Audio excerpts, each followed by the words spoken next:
Yes, we do have Jenny van Dijk in studio, who's taken over the Proteas coaching reins and has been appointed for the next 4 years. The former Gauteng Jaguars coach will be responsible for taking the team to several competitions. These include the 2026 Commonwealth Games and the 2027 Netball World Cup in Australia. And thereafter, Netball South Africa will decide whether to renew her contract or not. But that's not the issue at the moment. Jenny, veel geluk and welcome to Newzroom Afrika. Thank you very much. It's such a great honor and privilege to be the national coach. It's something that I've worked hard and long for, and I'm just so excited to start. I mean, the last 24 hours must have been mad. A scramble. How's it been? Has it sunk in yet? Yes, I think I do prefer being on court, next to the court, and working with the players. It's been great, but I do much better on court than off court, I think, you know. Yeah, but you are somebody who's been passionate about the sport. You've played the sport at the highest level. Just for those who don't know your credentials, just give us a background. Yes, and look, I've been a national player ever since under 13. I've played for the SA team. I played all the way to S under 21 level. I did manage to make the Proteas squad, but unfortunately a few injuries. I had 7 operations within 4 years when I was still a student, and I just decided back then that it was just too painful, and I made a career change. And I always wanted to play for the national team, and I never got the opportunity. So I'm so glad that I get to wear this blazer now for the national team and represent them as their coach. And South Africa has never been short on talent when it comes to netball. We probably have the highest participation at school level. Have you always thought about giving back into the sport and making sure that South Africa can compete with the best of the best? Yes, definitely. I always believe that we rise by lifting others, and it's always been a big part of what we do. Even this weekend, we've got 1,200 young kids coming into camp for clinics to teach them to play netball. And the philosophy of always giving back is quite important. And what better to give back on the highest level for the country as well, you know? And I mean, your coaching and playing days, you're predominantly in Pretoria. Just your development as a coach. Take us through that, and what did it entail so that you can get to where you are today? Yes, no, look, I started at the University of Pretoria as a netball player, and then I started coaching the under-19 straight out of high school. When I finished my studies, and I was working under release Khotso, which then became the national coach back in the day. So I learned quite a lot from her during the years, and then as she took over, I became the head of program and head coach at the University of Pretoria. But from then, I've been the Tshwane team coach from under-19. Look, I've worked myself up through the ranks. I've been the S under-19, S under-18, S under-21 coach. I've been the President's 12 team coach. So the obvious next step for me would be to take this position. So yes, I've been a national coach for the past 10 years, and I've been in the system for the past 24 years. So yes, it's been all about netball and Tshwane netball and the University and Netball South Africa for me, you know. Yeah, I mean, South Africa has been always there and thereabouts in the top 5 in the world, and not quite cracking in terms of taking it a step further and perhaps being the #1 team in the world. But having ladies like Norma Plummer plowing back into South Africa, and you being at Tuks, I mean, there's that high performance center, the science element to it. Do you feel that South Africa is now ready to take it to the next level, incorporating all these scientific approaches to the sport? Yes, definitely. I think we are hungry, and we really want to make a difference and make a statement, and we want to be the best in the world. And to me, I've always had this dream, and it's a big dream, but I do want to win a World Cup. And I know it's a scary dream, and I know it's big, but I think if our Springboks can do it, why can't we? And to me, professionalism is not always just based in the money that you receive, but it's in the way that you conduct yourself and the way you run your systems. And I do believe that we have very passionate netball players, and yes, we do have some of the best talented players in the world, and you could see it because a lot of them are playing international at the moment in some of the international leagues. So yes, I hope to build on what what Norma has already put in place. We don't have to reinvent the wheel here. She's done a great job, and we're very thankful for the time and the energy she has invested in netball in South Africa. I myself, I've learned a lot from her. I've travelled with the Proteas to Australia last year, and just had a good look at the systems they have in place and how they run their little show there, and it's been amazing, and I just can't wait to be a part of that, Yeah. And what are some of the little tweaks and changes and your philosophy, so to say, that people might start seeing? Well, for me, I like winning. I would love to create a winning culture, and I know that takes time, and it's a lot of hard years before you really get into that zone where you now become a winner. And it's not just about winning; it's about being able to continue. It needs to be something that you can do every year, and we need to build that culture. And for me, culture it speaks to standard. And I keep on asking myself, everybody has their style. The Aussies, we know how they play, and we've been under the Aussie coach, so we've been adapting to the style of play quite a lot. But to me, it's about the South African style, the truly South African golden standards. I'm asking myself, if we play and we win a World Cup like the Springboks did, how does that look for South Africa? How do we train? How do we play? How's our systems, our structures, our programs running?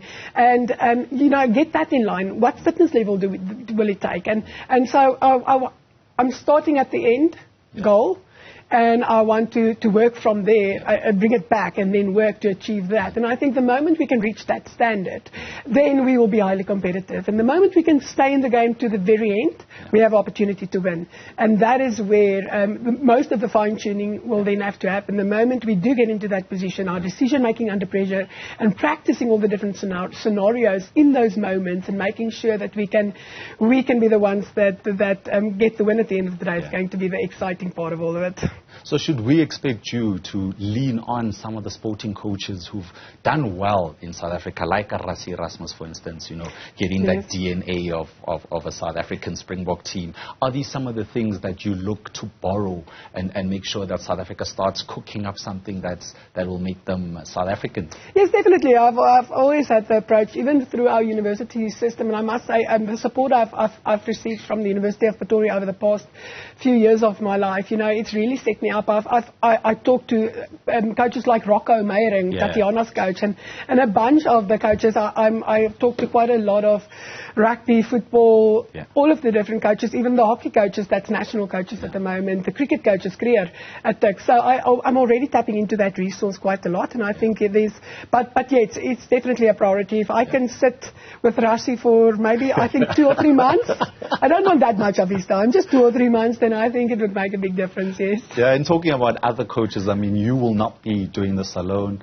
Zanele Mtotana, somebody you've worked against most of the time, and this time around you guys have to collab and push forward one South African vision. Yes, definitely. To me, I think the one thing that we haven't quite gotten right in South Africa is to really get a system where all our coaches have to work together. This is not a Jenny van Dijk project. Yeah. We always say it takes a village to raise a child. Now, this kid that we have in front of us, it's going to take the whole netball village to help us raise it. And, we need to not just tap into all the coaches and work together as coaches.